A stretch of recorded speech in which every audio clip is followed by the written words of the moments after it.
Ова издание. Откриена ДНК на жена на фрагмент на една од бомбите од бостонскиот маратон. 20 години на музејот на Холокаустот во Вашингтон. Кони Ајленд, 6 месеци по ураганот Сенди.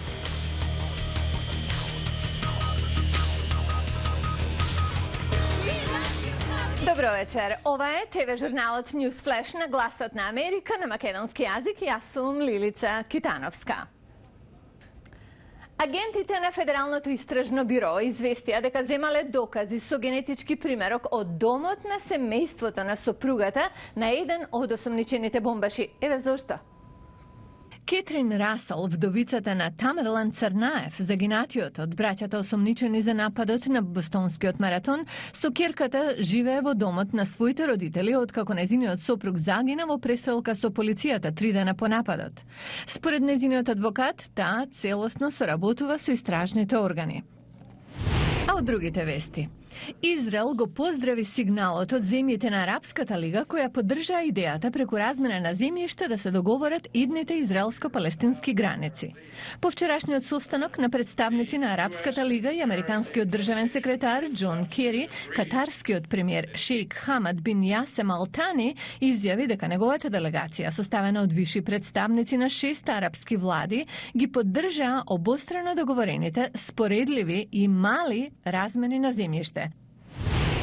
Играч на Националната кошаркарска асоциација стана првиот активен играч во голем професионален американски тимски спорт што објавил дека е хомосексуалец. Слободниот играч Джейсон Колинс ова го обелодени во носечки напис на овонеделното издание на магазинот Sports Illustrated. По ова уследи лавина од поддршка од целата држава. Председателот Барак Обама лично го повика да му ја понуди својата поддршка. Во продолжение, еве пример како се прави бизнес. Прилогот на Милар сега ќе ни го представи Јулија Велковска. Повели Лудија. Ти благодарам, Лилица. Токму така и автоиндустријата не само што знае како да прави бизнес, туку тоа го применува ни помалку ни повеќе во Кина. А зошто токму Кина? Затоа што Кина ја зацврсти својата репутација како најважен пазар за автомобилската индустрија. Продажбата на автомобили се зголеми за 13%, споредено со периодот од пред една година, а годинава се очекува продажба и да се надмине 20 милиони. Важноста на кинескиот пазар се рефлектираше и на големината и софистицираноста на сајмот за автомобили во Шангај, што се одржа неодамна и од каде ни доаѓа прилогот што ќе го видиме. Освен што е голем, има ли нешто друго што го прави посебен кинескиот пазар? Највпечатливо е менувањето на вкусот на кинезите. Сега сакаат големи автомобили, но не да ги возат самите. Погледнете. Организирајте настан како овој саем во Шангај, Кина и може да бидете сигурни дека ќе биде посетен. Десетици илјади потенцијални купувачи на автомобили доаѓаат овде од целиот свет. Дейв Скоч од Форд смета на тоа. So you've got 30 million customers out there. Се работи за 30 милиони заинтересирани, сите со различни вкусови и куповна моќ.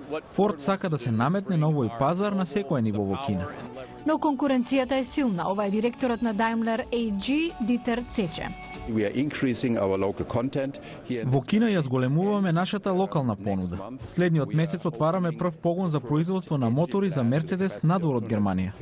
Кинезите на автомобилите гледаат како на статусен символ. Експертот Јел Зенг вели дека зголемената побарувачка за премиум и луксузни автомобили ја потенцира кинеската појава како економска суперсила.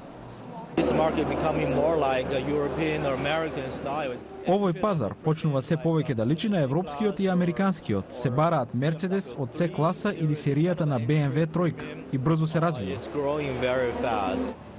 Интересот е особено голем за поголемите спортски автомобили.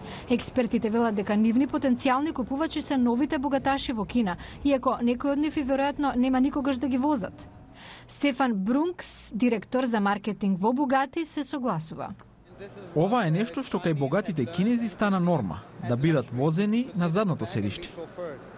Па сепак се бараат и еколошки автомобили, иако тоа заостанува за другите. Доказ се цифрите. И покрај високите даноци за поголемите автомобили, продажбата пораснала за 50% од пред една година и се очекува само да оди нагоре.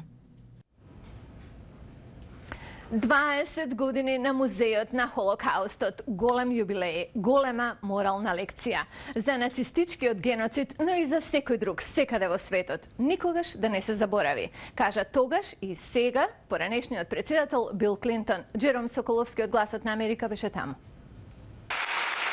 Тие некогаш беа третирани како да не се луѓе, но тука овие преживеани од Холокаустот беа херои.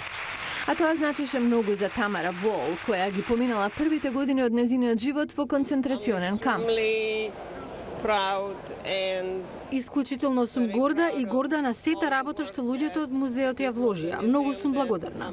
Американскиот меморијален музеј на Холокаустот беше посветен во 1993 од тогашниот председател Бил Клинтон и авторот и преживеан Ели Визел. Двајцата и вчера беа таму за 20 годишнината на музеот. Визел потсети дека во тоа време му обрнал внимание на председателот. Ви кажав за Југославија, што туку се вратив оттаму. Тоа што мора да сториме, за да не се заборави. Клинтон се потсети дека Визел и други евреи, прогонувани од уништувањето на 6 милиони од нивните, притискале за интервенција да се запре масакрот на муслиманите во Босна и во Косово.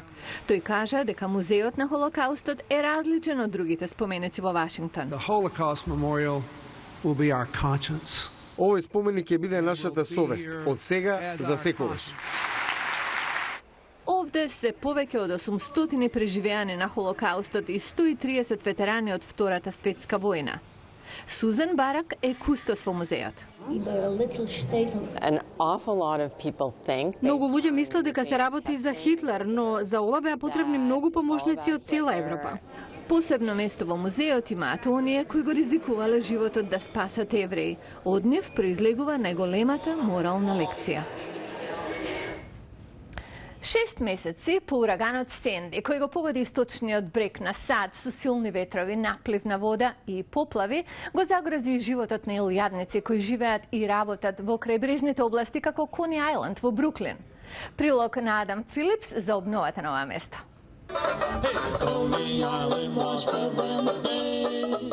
Повеќе од еден век Кони Ајленд беше познат како место за релаксација, но тој сон се претвори во ноќ на мора за семејството Вурдерис на 29 октомври. Нивниот забавен парк речиси беше уништен. Кога видовме каква штета е направена, тоа беше како смрт. Дино Вурдерис е трета генерација работник во овој семеен бизнис. Семејството решило повторно да го изгради. Дино и 5 мина други со кои работело дете му помогнале на таткото ко собственикот Стив Вурдерис, кој го водел проектот. Братот на Стив, Денис Вурдерис, раководел со финансиите. Тој вели дека морале да поземат огромна сума пари за поправките и новата опрема. Но повеќе боли што некои работи не може да се репродуцираат, кои биле овде 70-80 години. За 3 месеци тие биле назад во бизнис, подготвени за големиот ден на повторното отварање на Кони Ајленд.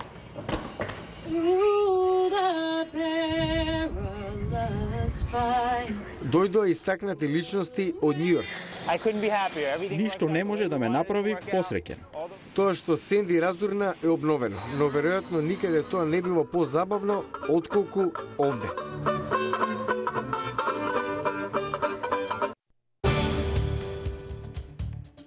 Отпадните води како извор на енергија. Гледајте утре како тоа се прави во Америка.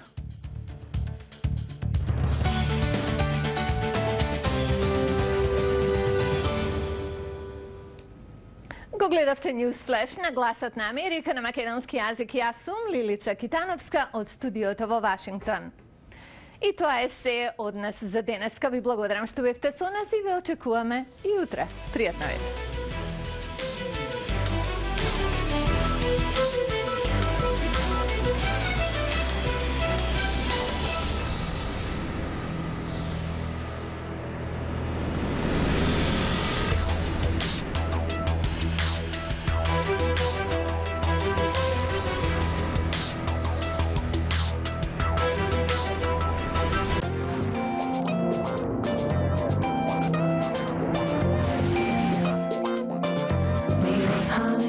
The credit of executive producer for a motion picture applies to an individual who has made a significant contribution to the documentary, either by securing financing or by developing the story.